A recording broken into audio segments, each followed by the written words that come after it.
आज की कहानी 13वीं सदी की शुरुआत की है, जब दिल्ली सल्तनत तेजी से फैल रहा था। इल्तुतमिश भारत का सुल्तान था और उत्तर भारत के ज्यादातर हिस्सों पर नियंत्रण कर चुका था।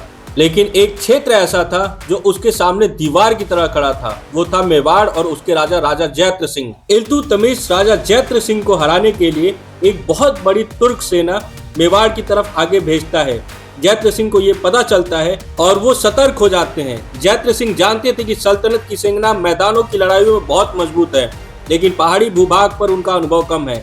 इसलिए उन्होंने मेवाड़ को एक प्राकृतिक किले में बदल दिया। पहाड़ियों पर धनुर्धारियों को तैनात किया, घाटियों में भील योद्धा और तेज तर्रार मेवाड़ी घुड़सवार।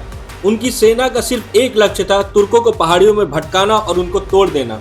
तुर्क सेना मेवाड़ की सीमा में दाखिल हुई।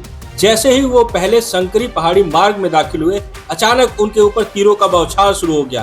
तुर्क सेना बुरी तरह घबरा गई। नीचे से भील योद्धा जंगलों में छिपकर आक्रमण कर रहे थे और कई तुर्क तंग रास्ते में फंस गए। ऊपर से तीर बरस रही थी, जंगलों से भाले और उनके पीछे खड़े थे राजपूत अश्वारोही। तुर्कों के ऊपर इस भयंकर हमले के बाद उनसे बचने के लिए तुर्क जैसे ही पीछे मुड़े, उनके सामने खड़े थे राजपूत घुड़सवार। राजपूत घुड़सवारों ने तेजी से उनके ऊपर हमला किया और उनकी पूरी पंक्तियों को तहस नहस करके रख दिया। राजपूतों की सेना ऐसे उन पे टूटी, उनको भागने की जगह नहीं मिली और पूरी तुर्क सेना बहुत कम टाइम में तितर बितर हो गई। तुर्कों को इस युद्ध में भारी नुकसान हुआ और जो बची खुची सेना थी वो अपनी जान बचाकर भाग गई और मेवाड़ एक बार फिर स्वतंत्र और अडिग खड़ी रही।